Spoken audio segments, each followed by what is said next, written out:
So this is recent. 2 days ago, the cold email world basically caught on fire. It's like the zombie apocalypse of cold email, right? Google started mass banning workspace inboxes tied to Instantly, Zapmail, Smart Lead, and overnight thousands of people lost their lifeblood for their lead gen systems. I want to talk about it in this video. I also want to talk about inefficient markets, how it ties into this, what is happening. I recommend this video by Lead Gen J. Great video. From what I can tell, he largely uses these type of cold email systems. At my agency, we use them as well, but there are agencies that use them almost exclusively because it used to be, and probably still will be, by the way, a really good way to market certain businesses, right? But what is happening? Let's talk about it. Google has started mass suspending workspace accounts linked to cold email tools. So basically, and we use this, cold email tools allow you to connect to their system and they warm up your inbox, right? After 30 days, you can start doing mass emails. It's a pretty interesting system. So this has escalated quickly in the last 48 hours and thousands of users have lost inbox access overnight. Now, Google, right, is always in this cat and mouse game between SEOs and marketers who want to just leverage current AI tactics, right? This has been going on forever, even before AI. And this cat and mouse seems to have kind of fallen into the lap of cold email, right? Suspensions seem linked to CNAME or app ID connections pointed to cold email software, right? And here's the bad part. Here's the bad part right here. Once flagged, entire Google admin domains are blacklisted. Pretty crazy. And here's a quote. We're in the middle of a Google mailbox apocalypse. Roughly 25% of my clients' mailboxes are gone. This is from Lead Gen J from his video, right? It's crazy. And I expect that number to rise. This will cost us hundreds of thousands, but cold email isn't dead. It's a cycle. Google changes rules. The industry adapts. And that's always true. The industry adapts. So what's there to do about it right now? Now, for whatever reason, I just created a few images for us to consider what this means. A zombie apocalypse with Google email ban. Interesting. I guess I was just bored. I wanted to create a quick ideogram photo. So I don't think that's really worthwhile for this video, but might as well just put it in. Here's a solution, right? The new rule of cold emails: never rely on one platform. We're going to get into this, and I also want to get into inefficient markets. These are inefficient markets. I know it's a bunch of text on the screen for you, but we're going to go over them one by one quickly, because if you are someone who figured out cold email, right, you understand an inefficient market. You can send thousands of emails across multiple, mailboxes, whereas most people, old school, just type in one a day and thinking that's true outreach. That's like arbitrage of time via software and AI. So that's an inefficient market, right? Whereas most markets that we think of, like, whatever, are efficient markets where everything's already priced in, everyone's already fighting at the highest levels. But there's tons of inefficient markets, right? And cold email was one of them, and probably will remain one of them, right? Regionality is another one. These inefficient markets are something you can pivot to if you just got hit with a cold email ban and you have the skills to do that. You can do this stuff too, right? So let's get into like a potential solution. So the new rule of cold email is never rely on one platform. Everyone built their outreach empires on what? On Gmail. Why? Because, well, Gmail handles like what, 40% of everything. It's crazy. One system, one tool, one point of failure. So we were using things like what? Instantly. This is what we use. Everyone uses these type of systems. And it seems like Google's kind of caught up. It's like, okay, we really don't like this anymore. We're not going to do it. We'll see how it shakes out. But that's what it seems like.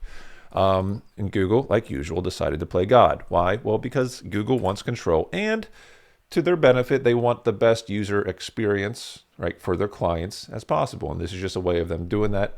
It's just what they see as best, right? Overnight, thousands of inboxes have vanished, and that's the old way. And that's what happens when you build your house on rented land. So that's very interesting. In the Rank Expand Academy, right, this is one of the fastest growing school communities. We often build what are called microsites. And we don't even connect them to Google Search Console. We don't even have a Google business profile, because we want to be totally separate from the ecosystem of Google's tools. Because when you shake hands, right, you're agreeing to certain things, and then they have data on you. It's kind of the same lesson here, right? So let's keep going. The new way is to go hybrid. You spread your sending across Microsoft You can set it across private SMTPs and small niche providers. You control your own servers, your own domains, your own destiny. If Google burns you, you keep sending. If one platform dies, two more live. Hybrid is not a setup, it's like an insurance. Now, this is way more complicated if you go hybrid than if you just connect a Google Workspace to instantly.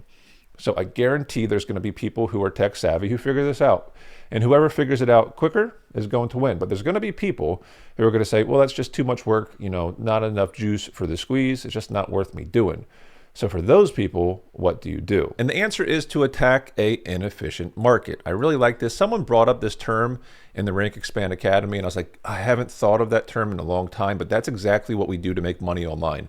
The people who make the most money online are those who identify inefficient markets. And I'm going to give you a bunch here in a second. But what is it, right? An inefficient market is a market where asset prices do not accurately reflect all available information, right? Causing things to be overvalued or undervalued. This concept stands in contrast to efficient market hypothesis. That's the theory of it.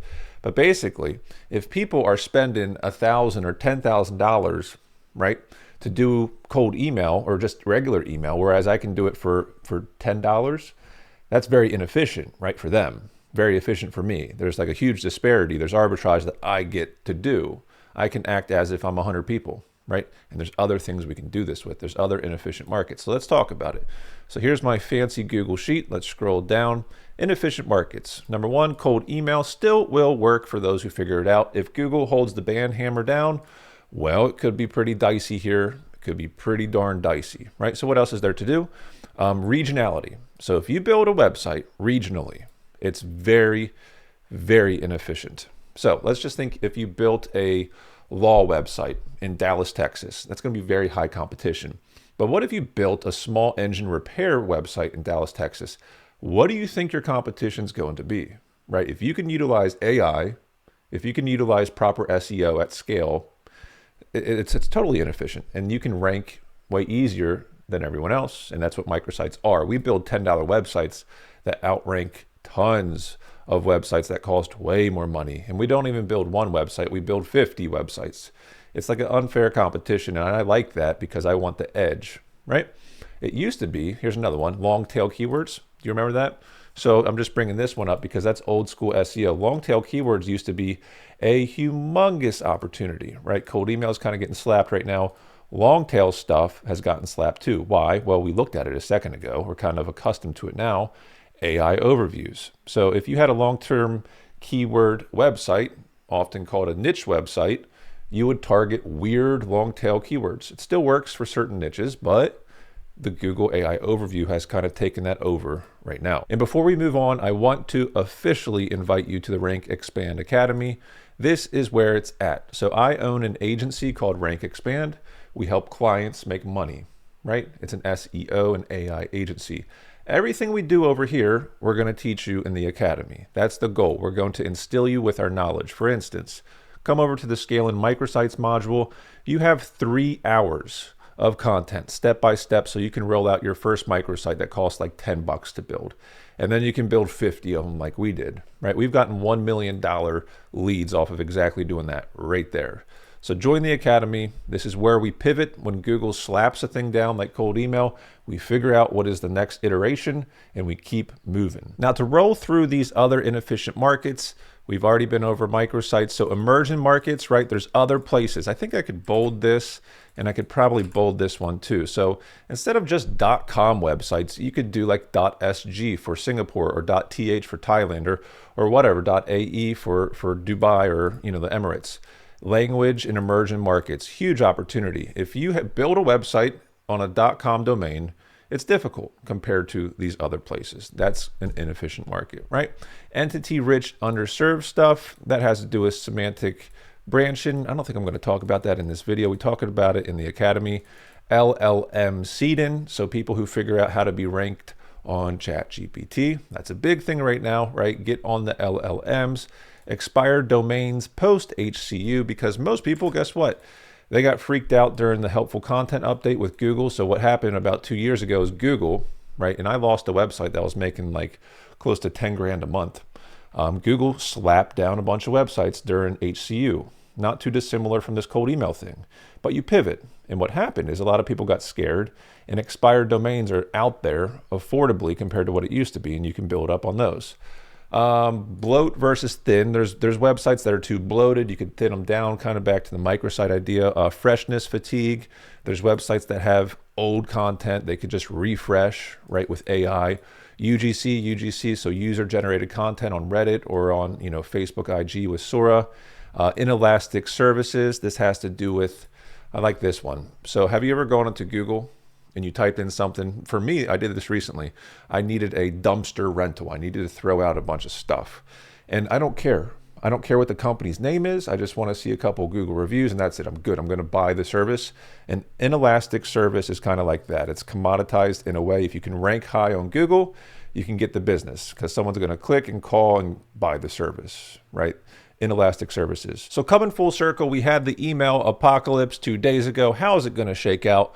Well, it's always going to shake out differently. There's going to be people who figure it out. There's going to be people who just give up, right? Don't be somebody who gives up. At the very least, pivot. Like just pivot, figure out something new because you have all these skills.